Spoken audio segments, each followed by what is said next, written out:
Child actors होते हैं इनमें से बहुत सारे। तो ये बचपन से ही इन्होंने एक्टिंग करना स्टार्ट कर दिया है, तो इनको बचपन से ही आता है कैमरा के आगे कॉन्फिडेंटली कैसे बात करना है, क्या करना है। मुझे इनको सब पता होता है कैमरा के आगे किस पोजीशन पे कौन से एंगल से बात करनी है, कौन से कैमरा एंगल सही रहेगा, किस पोजीशन पे बात करनी है, कौन सा माइक सही रहेगा, कैमरा का अंदर का लेंस का थोड़ा बहुत डायरेक्शन का भी इनको अच्छे से पता होता है, कैमरा इक्विपमेंट्स का भी पता होता है।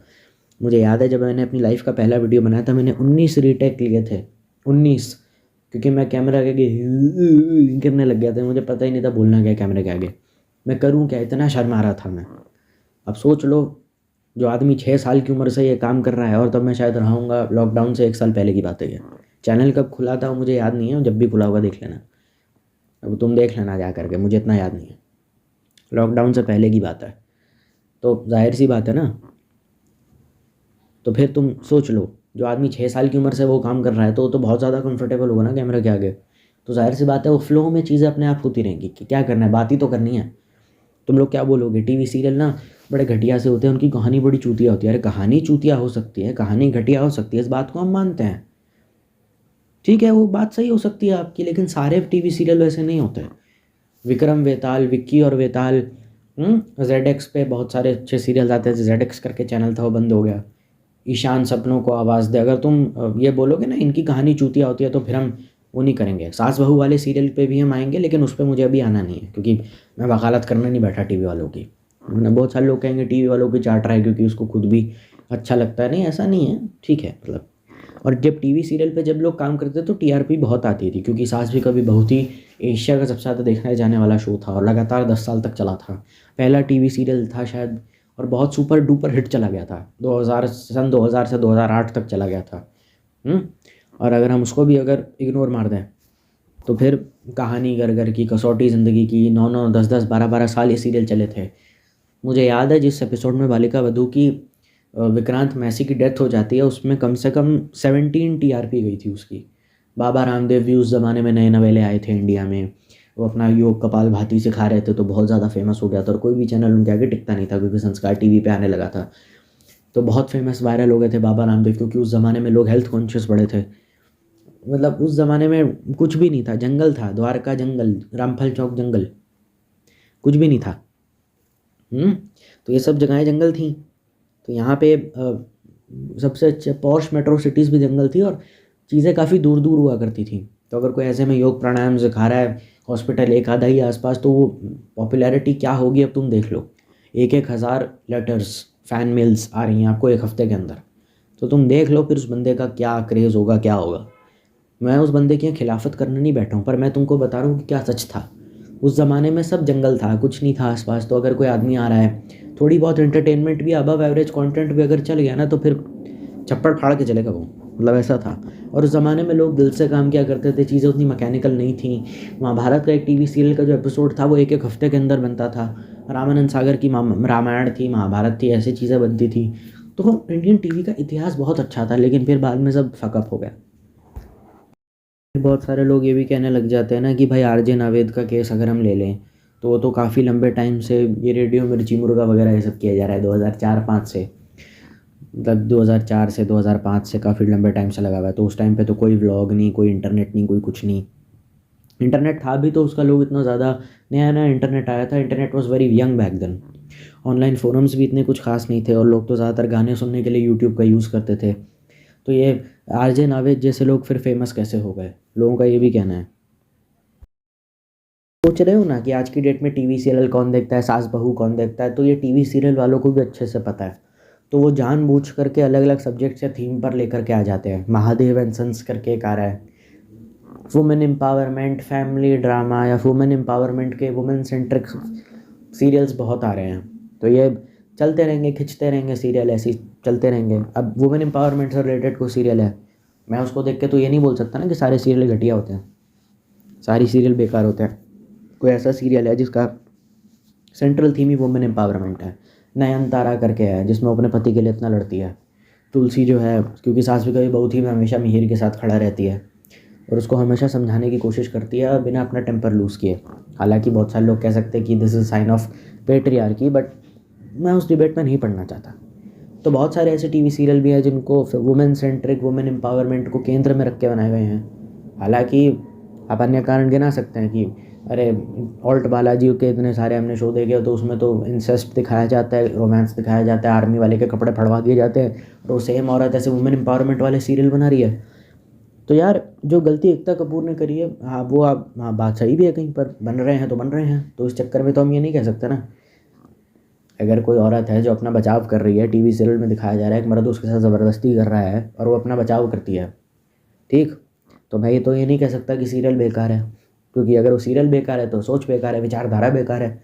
तो हम किसी की विचारधारा की तो मजाक नहीं उड़ा सकते ना, बशर्ते जब वो विचारधारा अपने लिए स्टैंड लेने की हो, बोलेंगे या मेंटल फिजिकल हरासमेंट या सोशल हरासमेंट या इमोशनल हरासमेंट के, when the person is taking a stand for himself, तो पूरी तरीके से बदनाम कर देना भी ठीक नहीं है, कुछ एक्सेप्शंस हो सकती हैं। तो उन एक्सेप्शंस को भी दिमाग में रखना बहुत ज़रूरी है, क्योंकि टीवी सीरियल वाले जानते हैं कि अभी सास बहू, फैमिली ड्रामा, रंगोली का उड़ जाना, मर के किसी इंसान का ज़िंदा होकर वापस आ जाना, प्लास्टिक सर्जरी करा के फिर से वापस आ जाना, पुनर्जन्म, और वो मक्खी बन जाना ससुराल सिमर का, वो सब हम कर चुके हैं। अब हमें कुछ अलग करना होगा, तो वो भी कॉन्स्टेंटली कुछ ना कुछ तिकड़मबाजी लगाते रहेंगे कि एक आधा सीरियल तो मार्केट में चली जाए। 10 फ्लॉप सीरियल है तो एक आधा नॉर्मल सीरियल तो वो चला ही लेंगे। और कुछ ऐसे सीरियल्स हैं जैसे लेफ़्ट राइट लेफ़्ट, और एक वो रिपोर्टर्स करके सीरियल है, प्राइवेट इन्वेस्टिगेटर करके सीरियल है, सीआईडी करके सीरियल है, वैसा कुछ अलग सा अपना लाते रहेंगे किसी न किसी पर्टिकुलर जॉनरे का। यार ऐसे बॉलीवुड के एक्टर भी हैं जिन लोगों ने अपना चैनल खोल लिया। अब सोच लो, जिसकी पत्नी गोविंदा की बीवी है सुनीता आहूजा, उसने भी अपना यूट्यूब चैनल खोल लिया है और पहले व्लॉग पे 1.4 मिलियन व्यूज़ हैं। और फिर बहुत सारे ऐसे टीवी एक्टर हैं या फिर बॉलीवुड के एक्टर हैं जो रिटायर हो गए, उन्होंने भी अपना शुरू कर दिया है। वो एक यूट्यूबर है करली टेल्स करके, क्या करती है, Sunday brunch with Ajay Devgan and Madhuri Dixit. तो ये सब देख करके बहुत सारे रिटायर्ड बॉलीवुड एक्टर्स ने भी अपना पॉडकास्ट चैनल खोल दिया है। बहुत सारे बॉलीवुड वाले भी पॉडकास्ट करना शुरू कर दिया है। तो जाहिर सी बात है ना, तो अब सब आ ही गए हैं यहाँ पे। बात खाली टीवी एक्टर की नहीं हो रही है, बात यहाँ उन हर एक इंसान की हो रही है जिसने कभी ना कभी, कैसे ना कैसे, ऐसे ना तैसे, जैसे ना वैसे काम किया है बॉलीवुड में, या किसी ऐसे से शादी कर रखी है, या मतलब डायरेक्टली इनडायरेक्टली वो एंटरटेनमेंट इंडस्ट्री से रिलेटेड है, भले ही उसने वहाँ काम किया हो या ना किया हो। थोड़ा बहुत लाइमलाइट या फेम उसको मिल गया था, और अपने टाइम पे मिला, इतना मिला कि उसकी कोई इंतहा नहीं है। और ना भी मिला हो, थोड़ा बहुत तो जान पहचान ही हो, फेमिलियर फेस है, बस उसको देख के ऐसा नहीं लगता यार इसको कहीं देखा नहीं है। और बहुत सारे लोग कहेंगे मैं तो फलाना ढिमकाना एक्टर को जानता भी नहीं था। जानते आप भले ही नहीं थे सर, तो वही तो उसका ऑब्जेक्टिव है कि तुम जानो उसको यूट्यूब चैनल से, इसीलिए तो उसने यूट्यूब चैनल खोला है। तुम कह सकते हो ना, मैं तो इस फलाना ढिमकाने को जानता ही नहीं था, टीवी सीरियल में मैं देखता ही नहीं। जानते नहीं थे तो उसका यही तो गोल है कि वो चाहता है तुम उसको जानो, इसीलिए तो रियलिटी शो में जा रहा है। वरना क्या ज़रूरत है टीवी के एक बहुत बड़े फेमस टीवी एक्टर को जो 20-20 साल से टीवी सीरियल कर रहा है, क्या ज़रूरत है उसको बिग बॉस जाने की। बिग बॉस में तो वही लोग जाते हैं ना जो मतलब रेलेवेंट रहना चाहते हैं, जो फेम चाहते हैं। क्या ज़रूरत है किसी ऐसे बंदे को बिग बॉस जाने की जो 20-20 साल से टीवी कर रहा है। उसको तो धनाधन ऑफर आते होंगे और अच्छा खासा अमाउंट भी देते होंगे। हो सकता है कि बिग बॉस से ज़्यादा पैसे मिल जाए। स्मृति ईरानी को मतलब लैक्स में पेमेंट मिलती है, बहुत सारे ऐसे एक्टर है 3-3 लाख लेते हैं एक दिन के। क्या ज़रूरत है बिग बॉस करने की। तो वही बात है ना, वो चाहता है तुम उसे जानो, इसीलिए तो जा रहा है वहाँ पे। पैसा तो सेकेंडरी चीज़ है। तुम उसे जितना जानोगे, जितनी उसकी पॉपुलैरिटी बढ़ेगी, जितने फॉलोअर बढ़ेंगे, पैसा अपने आप आता रहेगा। उसे पता है बात ये। यहाँ मैं गौरव खन्ना की बात नहीं कर रहा हूँ, मतलब मैं जनरली बात कर रहा हूँ। तुम उसकी तुम वहीं तार छड़ दो अपने, पर ऐसा होता है। सीरीज़ है ना, उस भाई देखो, अगर टीवी सीरियल के अलावा रियलिटी शोज़ भी तो होते हैं ना जो टीवी पे आते हैं, तो वहीं का ही बीटीएस दिखा देगा वो। मैंने पहले ही कहा था।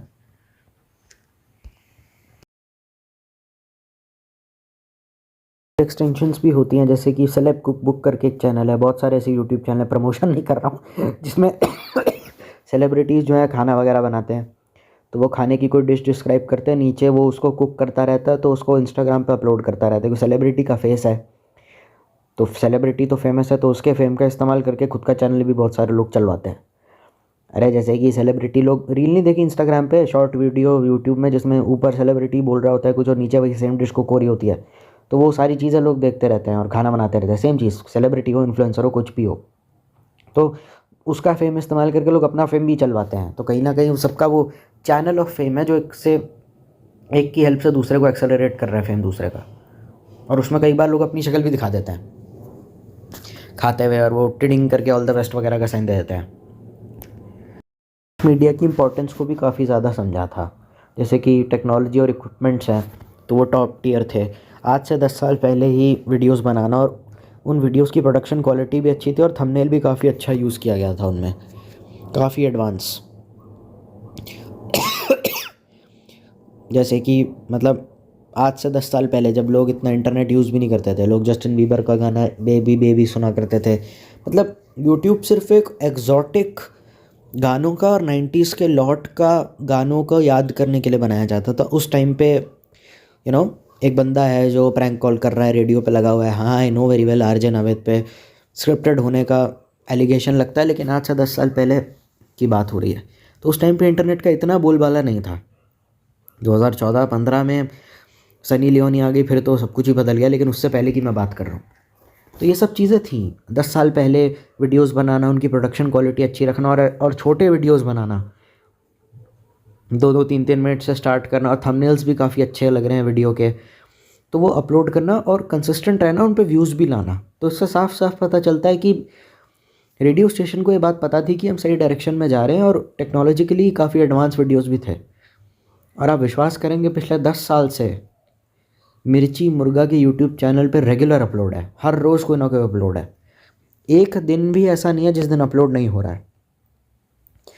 आउटडोर शूट भी चल रहा है, 10 साल पहले गाड़ी में बैठ के शूट चल रहा है, गाड़ी के अंदर प्रैंक चल रहा है, और आप विश्वास नहीं करोगे गाड़ी के अंदर जो कैमरा सेटअप है, जितने भी कपल चैनल तुमको दिखाई देते हैं, जितने भी प्रैंक वीडियोस तुमको दिखाई देते हैं, कपल प्रैंकिंग माई गर्लफ्रेंड फलाना ढिमकाना होता है ना, वो सारे के सारे उसमें कहीं ना कहीं आरजे नावेद का कंट्रीब्यूशन है। क्योंकि वो गाड़ी के अंदर वो कैमरा सेटअप लगा करके, जिस तरीके से उसका सेटअप है, बहुत सारे मॉडर्न डे यूट्यूबर्स भी उसको आज की डेट में करते हैं, गाड़ी के अंदर वीडियो बनाते हैं ना बैठ के, गर्लफ्रेंड पे प्रैंक करता है, तो जैसा कैमरा सेटअप है वो वैसा ही है।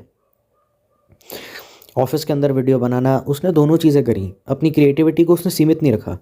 जैसे कि पहले तो शक्ल दिखा के मिर्ची मुर्गा, पहले तो खाली आवाज़ दिखती थी, आरजे नावेद की थंबनेल में फ़ोटो थी बस। अब क्या है, आरजे नावेद कैमरा के आगे आके हंस रहा है, वो सब रिकॉर्ड करके ऑडियो वीडियो दोनों साथ में डाला। पहले थंबनेल को ही चला देते थे और वीडियो ऑडियो आता रहता था। उसके बाद उसने आउटडोर प्रैंक्स करना शुरू करे, शक्ल दिखानी अपनी शुरू कर दी। उसके बाद उसने चीज़ें बदली और फिर उसको सोशल इश्यूज़ के ऊपर भी बात करना शुरू कर दिया कि मेरे साथ ये हो रहा है, सेलिब्रिटी पे प्रैंक्स करना स्टार्ट कर दिया। तो ये चीज़ें थी, सेलिब्रिटीज़ का इंटरव्यू लेना, उनको बुलवाना और उन पे प्रैंक करना, और प्रैंक कुछ ऐसा जो 14-14 मिलियन तक चलेगा, बिकॉज क्रिएटिविटी अच्छी थी और कंटेंट उनको वायरल करना आता था, तो सही डायरेक्शन वो बह रहे थे। तो डायरेक्शन सही पता था तो काम हो गया, अपने आप मैजिक हो गया वो। राजू श्रीवास्तव ने लगातार मिमिक्री करी और कुछ कुछ ऐसे वीडियोज़ है जब उसने पूरे स्टेज को अपनी तरफ कर लेता था। 14-14 मिलियन व्यूज़, आज से 10 साल पहले की मैं बात कर रहा हूँ।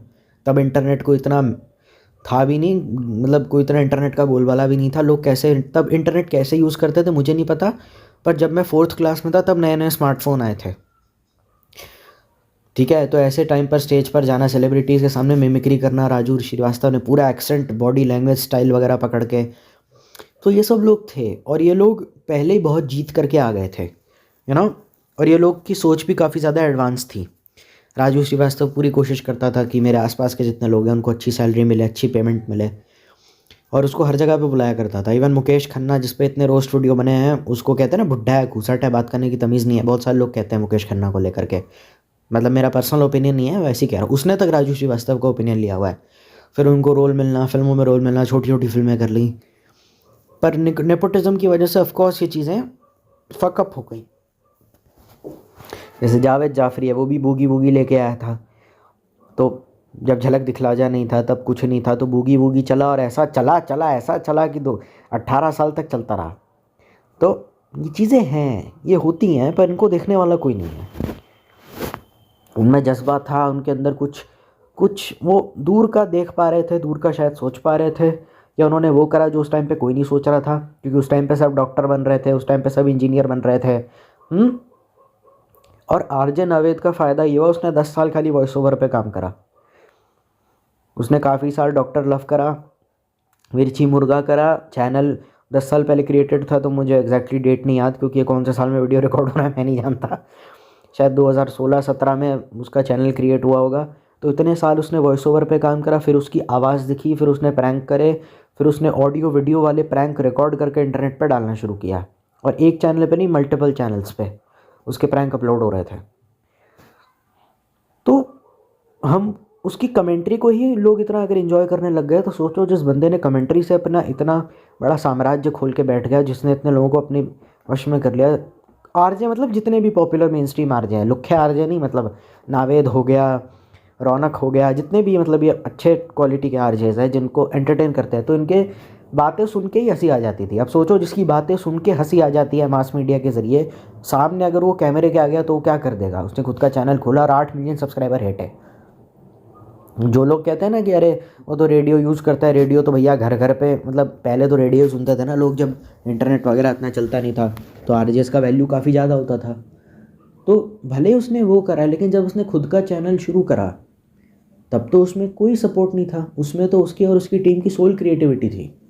रेडियो स्टेशन पे आप प्रैंक करते हो तो आप कह सकते हैं ना, रेडियो तो भैया सबकी गाड़ी में होता ही था पहले, और पहले तो लोग रेडियो सुनते थे, पहले कहाँ इतना फ़ोन होता था। लेकिन यूट्यूब चैनल अपना 8 मिलियन तक पहुँचाना, लिफ्ट प्रैंक करना क्रिएटिव तरीके से, और कम से कम 101 पार्ट बन चुके हैं लिफ्ट प्रैंक के। एक ही कॉन्सेप्ट है, एक ही आइडिया, लिफ्ट के अंदर प्रैंक करना है, पर उस पर 100 वीडियोस बनवाना है। बहुत सारे लोग होते हैं ना, मतलब आप खुद सोच के देखो, बीबी की वाइन्स ने डॉक्टर सहगल बनाना बंद कर दिया और उसने बोल दिया कि यार मेरे पास क्रिएटिव आइडियाज़ नहीं थे, इसलिए डॉक्टर सहगल ख़त्म हो गया। एंग्री मास्टर जी के भी 16-17 पार्ट है। उस बंदे ने मतलब 89-90 पता नहीं कितने प्रैंक कर डाले। अभी जितना मुझे करंटली दिख रहा है 67 है, मतलब 67 उसने घेर लिए, और कम से कम 6.32 मिलियन सब्सक्राइबर है। हाँ ठीक है यार, ऊंच नीच हो जाती है, इंसान हूँ मैं, रोबोट थोड़ी हूँ। लेकिन स्टैंड अप कॉमेडियंस के ऊपर भी उसने प्रैंक करवा दिया। अब सोच के देखो तुम, कि उनको पैसे दे दे साले, हंसो ही मत इन पे। तो तुम देख लो कि 83 प्रैंक है, लिफ्ट प्रैंक, सॉरी 234 प्रैंक्स हैं, और 83 लिफ्ट प्रैंक है, और व्लॉग 2 हैं। और जब कुछ नहीं मिला, उसका एक दिमाग की दही करके एक बड़ी फेमस प्रैंक था, तो उसके पीछे क्या था पता है? आरजे नावेद कहता है कि मैं कभी कभार ना सोचता हूँ कि क्या करूँ, रेडियो पे कैसे लोगों का मुर्गा बनाऊँ। वो प्रैंक कॉल जो होती है ना, ऑडियो वीडियो विजुअल वाली, वो जो उसमें मिर्ची मुर्गा बनाता है, वो भी डालता है कभी कभार। तो कहता है कभी कभार मैं कंफ्यूज हो जाता हूँ कि मैं क्या करूँ, तो मेरे दिमाग का दही हो जाता है, तो मैंने इसी को कॉन्टेंट में कहा यस। वो पूरे वीडियो में कुछ भी बोलता रहता है। सामने वाला बंदा कहता है हेलो किससे बात करनी हो, कहता है छोटी गोली नहीं बड़ी गोली चाहिए, अंडा कड़ी पत्ता लेके आऊँ क्या, वो कुछ भी बोलता रहता है और लोग हंसते रहते हैं उस पर। बिकॉज देखो क्रिएटिविटी क्या उस बंदे की रही होगी, उस बंदे की टीम की रही होगी। अब तुम सोचो कि दिमाग का दही हो गया, तो दिमाग के दही को ही कंटेंट बना दिया और उस पर 5 पार्ट रिलीज़ कर दिया, और इसको एज अ बैकअप यूज़ करा कि जब मेरा दिमाग की इंतहा हो जाती है, जब मुझे कुछ नहीं समझ में आ जाता, फ्रस्ट्रेशन की इंतहा हो जाती है, तो मैं ये करता हूँ, मैं एक प्रैंक पे घंटों लगाता हूँ, तब जाके ये सब कंटेंट, ये मैटर वगैरह जो है ये निकला है। ठीक है। और ये चैलेंज भी था बहुत बड़ा आज से 10 साल पहले। तुम किसी के स्टेट के मिनिस्टर के सामने जाके उसकी मिमिक्री करो या उसकी कॉमेडी करो, बहुत डिफ़िकल्ट बात होती है। मुनावर कितने सारे ऐसे स्टैंड अप कॉमेडियन जिन्हें पॉलिटिकल जोक मारने की वजह से धमकी मिली हुई है, जान से मार देंगे, ख़त्म कर देंगे, उनके सामने जाना, नेता के सामने, उसके कार्यकर्ताओं ने धमकी दी थी तो कि तुझे मार देंगे, तुझे बम्बई से भगा देंगे, तूने नया भारत वाला कांड हुआ था। लेकिन यहाँ तुम जा रहे हो उस बंदे के पास जिसके अंडर सारे, जिसकी पार्टी है, उसके सामने जाना और उसकी मिमिक्री करना, उसे हंसाना, उसे एंटरटेन करना, ये जानने के बाद भी कि हल्का सा मामला इधर उधर हुआ, रहता मैं बम्बई में हूँ, हल्का सा मामला इधर उधर हुआ, मेरे बीवी बच्चे मर जाएंगे, सब उनको लटका दिया जाएगा। दाऊद इब्राहिम, मतलब राजू श्रीवास्तव के विकीपीडिया पेज पे बात लिखी हुई है कि दाऊद इब्राहिम का कॉल आता था दुबई से कि साले मेरे पे जोक मत मार देना, मतलब थ्रेट कॉल आते थे उसको कि पाकिस्तान से, पता नहीं कहाँ से, मतलब हाँ पाकिस्तान से आते थे, शायद दाऊद करता था, उसके आदमी करते थे कि साले हम पे जोक मत, दाऊद इब्राहिम पे जोक नहीं होना चाहिए, मतलब उसको धमकी भरे। तो सोच लो उस इंसान का क्या हाल होगा कि तुमको 5 मिनट पहले धमकी मिली है कि तुमको मार देंगे जान से, और 5 मिनट बाद तुम्हारी 100 लोगों के सामने परफॉर्मेंस है। और गलती से एक आध बार हुआ भी था, सुदेश लहरी ने अपना पाँव रख दिया था कहीं पे फीते बांधने के लिए, 15-20 ब्लैक कैट कमांडोज वगैरह सब भाग कर आते हाथ में बंदूक लेके, क्योंकि सीएम की कुर्सी पे उसने अपना पाँव रख दिया और उस पर लेस वगैरह कुछ बांध रहा था। तो अब तुम सोच लो कि उस बंदे का क्या उसमें विल रही होगी या कुछ रहा होगा। और कुछ ऐसी चीज़ें थी जो आज के टाइम पे उतनी फ़नी नहीं थी, लेकिन वो ऑब्जर्वेशनल कॉमेडी में क्या मैजिक हो जाता था पता नहीं। तुम राजपाल यादव देख लो, जॉनी लीवर देख लो, कैसेट से स्टार्ट करा था, कैसेट से जॉनी लीवर ने कैसेट बनाई थी अपनी, उसको देख के लगा कौन है यार, ये कौन है लड़का लेके, और इसको कौन है, जॉनी लीवर था, उसने कॉमेडी कर दी, हो गया।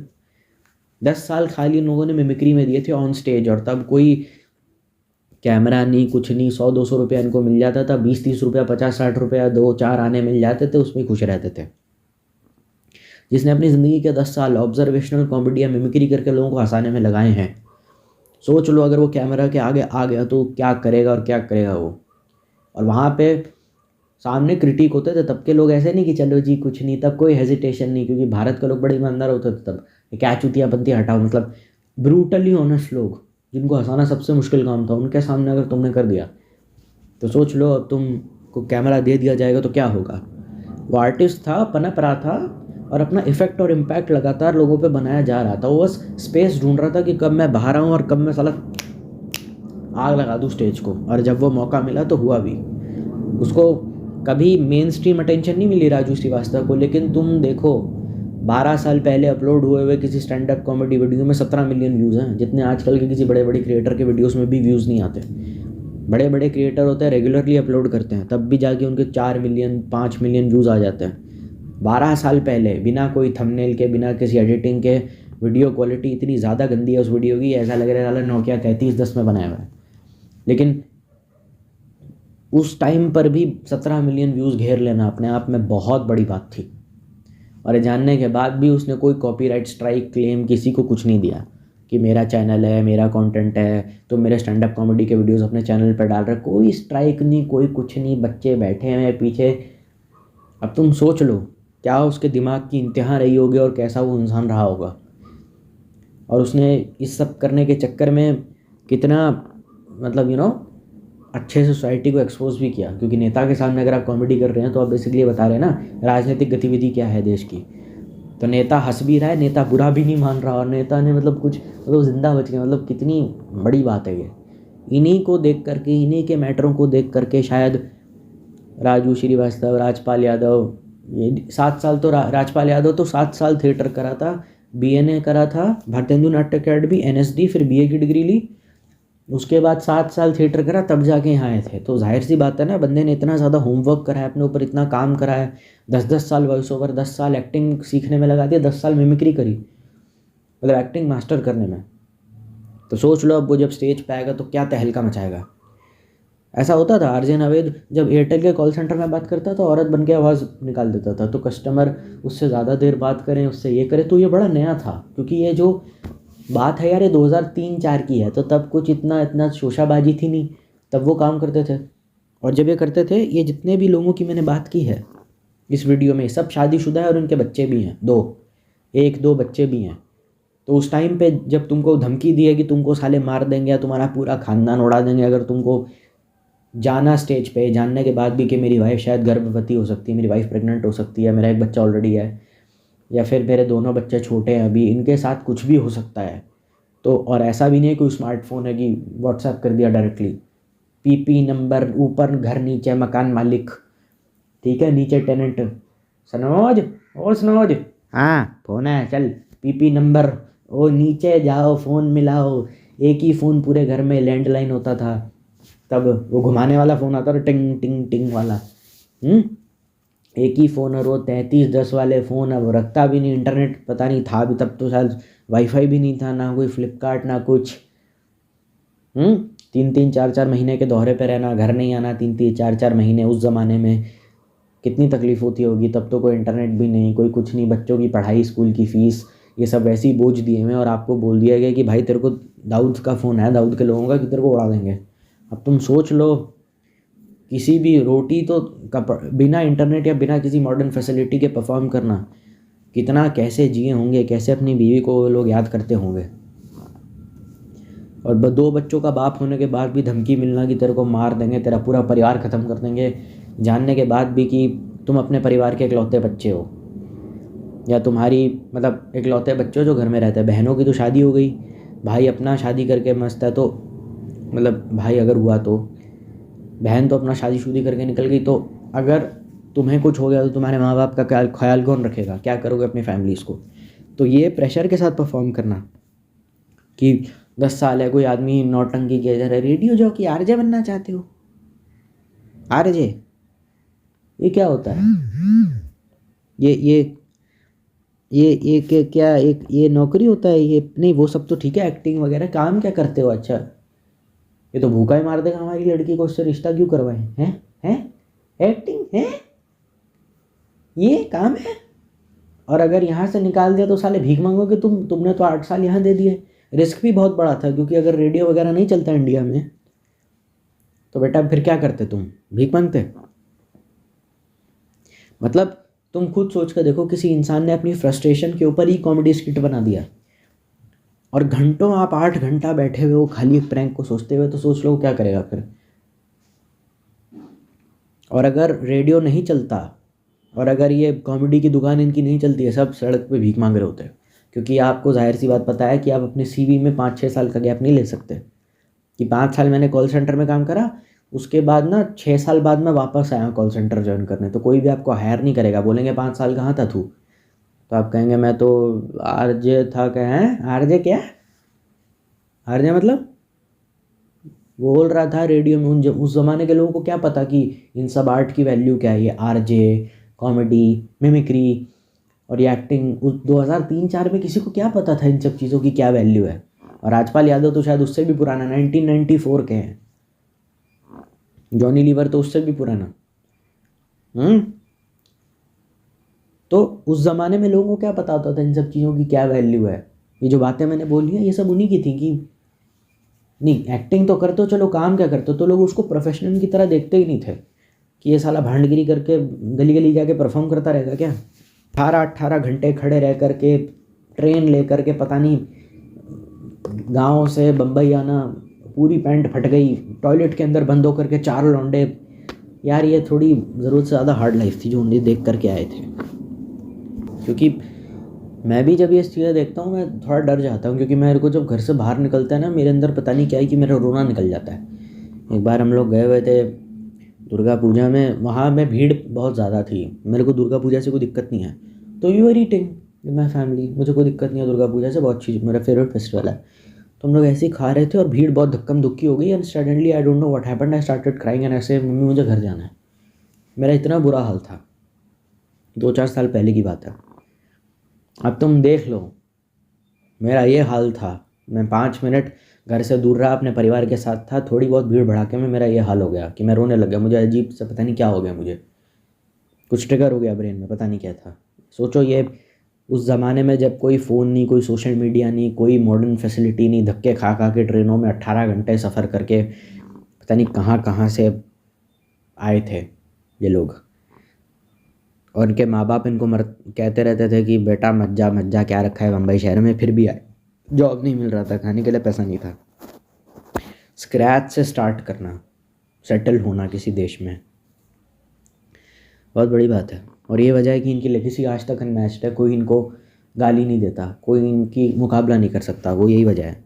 एक और एकदम ईगोलेस, कोई घमंड नहीं, कोई एटीट्यूड नहीं, कोई फेक ऐसा नहीं मैं तो पता नहीं क्या हूँ, तो पता नहीं क्या है। लोगों के हित की बात करना, जो जाहिर सी बात है लोगों के हित की बात करता है, खुद की एकदम ईगोलेस होगा ना। और आज से 10 साल पहले लोगों को उतना मतलब था भी नहीं, लोग इतने ज़्यादा क्रिटिक बन के देखते भी नहीं थे, पर फिर भी मुझे आज भी हंसी आती है कुछ सेगमेंट्स पे। तो सोच लो जिसको गुजरे हुए 4 साल बीत गए, जिसकी कॉमेडी 17 साल पुरानी है, लेकिन थोड़ा बहुत मुझे आज भी हंसा देती है। तो सोच लो थोड़ी बहुत मुझे आज भी हंसा देती है, तो टाइमलेस कॉमेडी करना जो तब भी हंसा आती थी आज भी हंसी आती है। वरना आज के डेट में ऐसा हो गया 4 साल पहले की फिल्में देखता हूँ, पहले तो मैं बहुत हंसता था, बिल्कुल नहीं हंसता, क्योंकि कॉमेडी जो तब थी वो अब नहीं है, जो अब है वो आगे जाके 10 साल बाद नहीं होगी।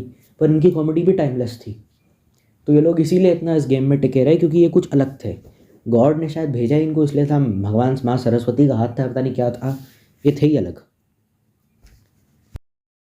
व्लॉग हिट होने का मेन रीज़न ये है कि उसमें जो अमीरी आपको दिखाई जा रही है, जो रिच लाइफस्टाइल आपको दिखाया जा रहा है, पैसा, गाड़ी, महंगा घर, उसमें किसी तरीके का कोई मोल मटाव नहीं है, वो किसी भी तरीके का कोई फेक नहीं है, वो असली है और हमेशा असली रहेगा।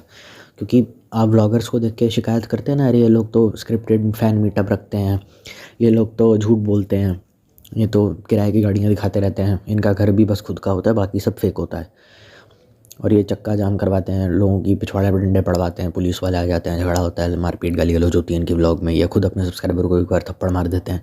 तो ये सब चीज़ें आपको इन टीवी एक्टरों के व्लॉग में देखने को नहीं मिलती है, यही वजह है कि इनके व्लॉग चलते हैं। जन्नत ज़ुबैर रहमानी है, तो वो उठती है और ये बेसिकली वो लाइफ जी रहे हैं। इनकी पहली बात तो अमीरी जेन्युइन है और ये वो लाइफ जी रहे हैं जो तुम जीना चाहते थे। 21-22 साल की उम्र में ये करोड़पति बन गए हैं, क्योंकि ज़ाहिर सी बात है मेहनत तो है उनकी, लेकिन वो काफ़ी कम उम्र से उन्होंने कमाना शुरू कर दिया था। तो 21-22 के होते होते टीनेज हिट करते करते टीनेज क्रॉस करके 23-22 की उम्र में ये करोड़पति बन चुके हैं। सुबह उठते हैं, जाते हैं, खुद ही गाड़ी चला करके सेट तक ड्राइव करते हैं, मर्सिडीज़ में घूमते हैं। कैमरा एंगल भी इनको अच्छे से पता है कौन सा होना चाहिए कौन सा नहीं। ऐसा भी नहीं कि अपने साथ कोई कैमरामैन लेकर के जाते हैं। सुबह 4-6 बजे उठ के ये व्लॉग बनाना शुरू कर देते हैं। कैमरा एंगल इनको अच्छे से पता होता है, मर्सिडीज़ में जाते हैं और वो सब कुछ जेन्युइन लगता है, क्योंकि ज़ाहिर सी बात है बंदे ने अब दिन रात काम किया है, तो ज़ाहिर सी बात है अमीरी फेक तो नहीं हो सकती। बहुत सारे लोग कह सकते हैं ब्लॉगर ने भी तो दिन रात काम किया, भाई उसमें नहीं होता ना। और इनकी गाड़ी, इनका घर, इनका गाड़ी, ये सब सेम रहता है। ऐसा नहीं कि हर 6 महीने में कोई गाड़ी बदल रहे हैं। आज मर्सिडीज़ से जा रहे हैं तो कल लैम्बोर्गिनी पोर्शे से। 15-20 व्लॉग से वो मर्सिडीज़ से ही अपने सेट पर ड्राइव कर रहे हैं। कुछ अलग नहीं होता व्लॉग में, सेम चीज़ दिखाते रहते हैं। मतलब रेपिटेटिव कंटेंट भी होता है, तो थोड़ा जेन्युइन कनेक्ट आपको फील होता है। वो यूट्यूब चैनल उसने रेलिवेंट रहने के लिए ही खोला है बेसिकली, ताकि जेन्युइन कनेक्ट फील हो जाए। और ज़्यादातर आप सेलिब्रिटीज़ को देखते हैं या किसी भी ऐसे बंदे को जिसके फॉलोअर ज़्यादा है, तो आपको उसकी लाइफ के इनसाइट्स नहीं पता चलते, पर ये आपको अपनी लाइफ के इनसाइट दिखा देते हैं।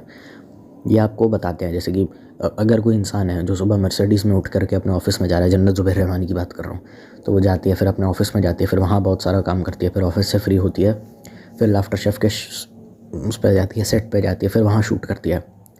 तो अब जन्नत ज़ुबैर रहमानी का जो लाइफस्टाइल है, जो सबसे बड़ी शिकायत है व्लॉगर्स की, उसने उसको दूर कर दिया। ठीक है, अब आपको समझ में आया कि इसके पास मर्सिडीज़ के पैसे कहाँ से आए। व्लॉग देख करके एक जो है अपनी मर्सिडीज़ के नाम पे व्यूज़ ले रहा है, दूसरे का व्लॉग देख करके समझ में आ रहा है इसने मर्सिडीज़ के पैसे इसने कहाँ से कमाए, क्योंकि ऑफिस में भी काम कर रहा है, वो शूट पे भी लाफ्टर शेफ़ के जा रही है और उसके BTS को फिल्म कर रही है। तो उसने दोनों चीज़ें दिखाई आपको, ठीक है। उसका चैनल चल भी रहा है, तो जाहिर सी बात है पैसे भी उसको ऑफ़र अच्छे खासे करेंगे अगर कोई बंदे ने अप्रोच करा TV सीरियल में काम करने के लिए। तो उसने सब कुछ दिखाया आपने, और देख के आपको समझ में आया कि हाँ, मुझे नहीं पता ये एक्ट्रेस कैसी है, मुझे नहीं पता, ये हो सकता है कि क्रिंज हरकतें करती हो, लेकिन मेहनती लोग हैं ये, मेहनत ये करते हैं। बाकी इनमें टैलेंट कितना है, स्किल कितनी है, नॉलेज कितनी है, वो आप जानो, वो एज ऑडियंस में आप पे छोड़ता हूँ, क्योंकि वो सबका ओपिनियन डिफर कर सकता है। पर वो व्लॉग देख करके आपको समझ में आ जाएगा कि ये लोग इतना अमीर लग्जूरियस लाइफस्टाइल कैसे जीते हैं। लेकिन जो व्लॉगर है उसका व्लॉग देख के आपको कभी नहीं समझ में आएगा कि ये साला इतना अमीर है कैसे। उसके पास अपने चैनल के स्टैटिस्टिक्स के अलावा कुछ भी नहीं है आपको दिखाने के लिए कि वो अमीर है कैसे। और जब आप सामने वाले इंसान की ज़िंदगी से आपका इमोशनल कनेक्ट जो है TV एक्टर्स टर्न्ड यूट्यूबर से ज़्यादा बैठ जाता है, क्योंकि इनको अच्छे से पता है कैमरा के आगे क्या बात करनी है, कैसे बोलना है, कैसे ऑडियंस को एंटरटेन करना है। 1-2% चांस हो सकता है कि जो आप सीन पे देख रहे हो सब कुछ फेक हो TV एक्टर्स के व्लॉग में, लेकिन वो इमोशनल कनेक्ट बना लेते हैं। वो बार बार फ्लेक्सिंग करते हैं कि ये मेरा सुपर ट्रैक का बैग है, ये मेरी आयाबूजा KTM 10 और मैं इस पर ये सब कर रहा हूँ। कुछ नहीं करते वो सब, क्योंकि नॉर्मल सीधे साधे लोग हैं, सोसाइटीज़ में रहते हैं, अपार्टमेंट्स में रहते हैं, गेटेड सोसाइटी में रहते हैं, तो वहाँ वैसे भी शोशेबाजी वगैरह करते नहीं, फ़ैन मीटअप ये लोग करते नहीं, नॉर्मल इंसानों की तरह जीते हैं। और पहली बात, इनको लेके वो चक्का जाम भीड़ मीटअप वाली कोई बकचोदी वगैरह आपको देखने को नहीं मिलेगी। नॉर्मल व्लॉग होंगे, एकदम एकदम नॉर्मल व्लॉग होंगे, बट उसमें एक अमीरी भी होगी। ये लोग कभी शो ऑफ नहीं करेंगे। तो यही वजह है कि इनके व्लॉग चल जाते हैं, क्योंकि रिलेटेबिलिटी का फैक्टर है। अमीर हैं लेकिन मतलब पैसा सर पे नहीं है, अमीरों के चोचले नहीं करते व्लॉगों के अंदर। जो लाइफस्टाइल है सो है, पड़ बढ़ता है तो देखने का, नहीं तो नहीं देखने का। इनका बेसिकली यही, उस माइंडसेट के साथ ये व्लॉग बनाते हैं। जब उस माइंडसेट के साथ किसी बंदे ने व्लॉग बनाया तो एज ऑडियंस भी आपको माइंडसेट समझ में आएगा और व्लॉग चल जाएगा अपने आप ही। क्योंकि देखो, सामने वाला बंदा पॉपुलर है, उसके 19 मिलियन फॉलोअर है, तो ऑफकोर्स व्लॉग चलेगा। लेकिन जो नए व्यूअर्स हैं उनको भी मतलब अच्छा व्लॉग देते हैं लोग। ऐसा नहीं कि कुछ भी बना के अंट डाल दिया। क्वालिटी अच्छी रहती है व्लॉग की, थंबनेल्स जो होते हैं व्लॉग के अच्छे रहते हैं, प्रोडक्शन क्वालिटी अच्छी रहती है, तो जाहिर सी बात है बंदा देखेगा। और नहीं भी होंगे तो भी देखेगा, क्योंकि अब खुद ही सोच के देखना, 4 मिलियन फॉलोअर है उसके, किसी के 19 मिलियन है, देखने वाले तो कहीं से भी देख लेंगे। लेकिन हाँ, मतलब बदतमीज़ी नहीं करते व्लॉगों में, रिस्पेक्टफुली बात करते हैं, काइंडली बात करते हैं। हाँ, ऑन स्क्रीन पर्सनैलिटी कैसी भी हो सकता है सब झूठ बोल रहा हो, लेकिन समझा करो, कोई आदमी अगर रिस्पेक्टफुली कैमरे के आगे बात कर रहा है और तमीज़ से बात कर रहा है, हेलो गाइस आज हमारा शूट है, नॉर्मल, मतलब बिल्कुल नॉर्मल, कुछ इतना सुपरफिशियल नहीं कि हमारी गाड़ी 20 लाख की है। वो YPM व्लॉग्स, आप जब व्लॉगर की बात करते हैं तो ज़्यादातर बहुत सारे लोगों को रोस्ट किया जाता है। एक YPM है, एक गौरव जोन है, दूसरा UK07 राइडर है। रोस्ट इनको किया जाता है, वो बात सही कितनी है गलत कितनी है वो ऑडियंस के ऊपर है। तो ये जितनी भी हरकतें करते हैं जिन वजह से इनको रोस्ट किया जाता है, वो उनमें से कोई हरकतें TV सीरियल वाले नहीं करते। हाँ, वैसी वो सेम हरकत ये टीवी सीरियल में काम करते वक्त कर सकते हैं अपने टीवी सीरियल को चलाने के लिए, लेकिन वैसी हरकत व्लॉग्स में तो बहुत कम देखने को मिलती है। जैसे कोई है, जैसे कि जो वाईपीएम को हेट करता है, कोई गौरव जोन को हेट करता है, कोई मुंबई का निखिल को हेट करता है, कोई फ्लाइंग बीस्ट को हेट करता है, कोई ऐसा हो कि कौन है वो दूसरा UK07 राइडर को हेट करता है। तो जिस वजह से हेट करते हैं वो हेट पैदा होने की कोई गुंजाइश नहीं छोड़ते, वो वैसी कोई हरकत ही नहीं करते जिस वजह से, मतलब जाहिर सी बात है अगर आप इनसे हेट करते हैं, इन पे रोस्ट वीडियो बनाए, तो जनता को भी और इंटरनेट पे जो रोस्टर्स है कुछ ना कुछ तो ऐसा गलत लगा होगा ना इनके बारे में जिस वजह से हेट होती है। तो वैसी वो कोई हरकत नहीं करते तो उन पर रोस्ट बनने की संभावना लगातार कम होती चली जाती है। और ऊपर से रियलिटी शो के जज भी होते हैं कई बार कुछ, तो रचना पूरन सिंह ने भी अपना खोला ना ब्लॉग चैनल, और फिर कपिल शर्मा ने भी खोल दिया। तो है चीज़ें ये सब। अगर वैसी हरकतें होंगी भी तो उसको मिनिमाइज़ करने की कोशिश करेंगे, मतलब नॉर्मल एकदम, जैसे नॉर्मल दो लोग इंसान आपस में बात कर रहे हैं बस वैसा। क्योंकि एक नेचुरल सी चीज़, क्योंकि आपने अपनी सारी ज़िंदगी कैमरा के आगे बिताई है, तो एक नेचुरल सी चीज़ वो है जो नेचुरली इंड्यूस होकर आ जाती है कैमरा के आगे। आपको लगता ही नहीं है कैमरा अवेलेबल है, तो बात भी कैमरे से इस तरीके से करते हैं जैसे अपने दोस्त से बात कर रहे हों, तो अपने आप व्लॉग चल जाता है। थोड़ी बहुत अमीरी अगर दिखा भी दी तो उसके पीछे का हेक्टिक शेड्यूल भी दिखा दिया जाता है कि यार देखो सुबह 4 बजे उठ के इतनी मेहनत करनी पड़ रही है, तो देख के समझ में आ जाता है कि ठीक है भाई कोई दिक्कत नहीं। ज़ाहिर सी बात है कृष्णा तो काफ़ी लंबे टाइम से कॉमेडी करता है, कृष्णा बहुत बड़ा कॉमेडियन है, मेरा फेवरेट कॉमेडियन में से एक है। तो जब वो कैमरा के आगे आता है तो अच्छे खासे पंचेस और वन लाइनर बड़े अच्छे मारता रहता है, तो उस वजह से व्लॉग भी काफ़ी इंटरटेनिंग हो जाता है। क्योंकि 2008 से लेकर के अगर कोई बंदा 2022 तक कॉमेडी कर रहा है तो उसको आप कैमरा के सामने डाल दो, नेशनल टेलीविज़न पे कॉमेडी टीवी चैनल पे कुछ कर रहा है, तो कैमरे के आगे अगर आ भी गया तो अब आप खुद ही सोच के देख लीजिए, उसको ऑडियंस के लिए एंटरटेन करना 7-8 मिनट के व्लॉग में कोई इतनी बड़ी बात नहीं है।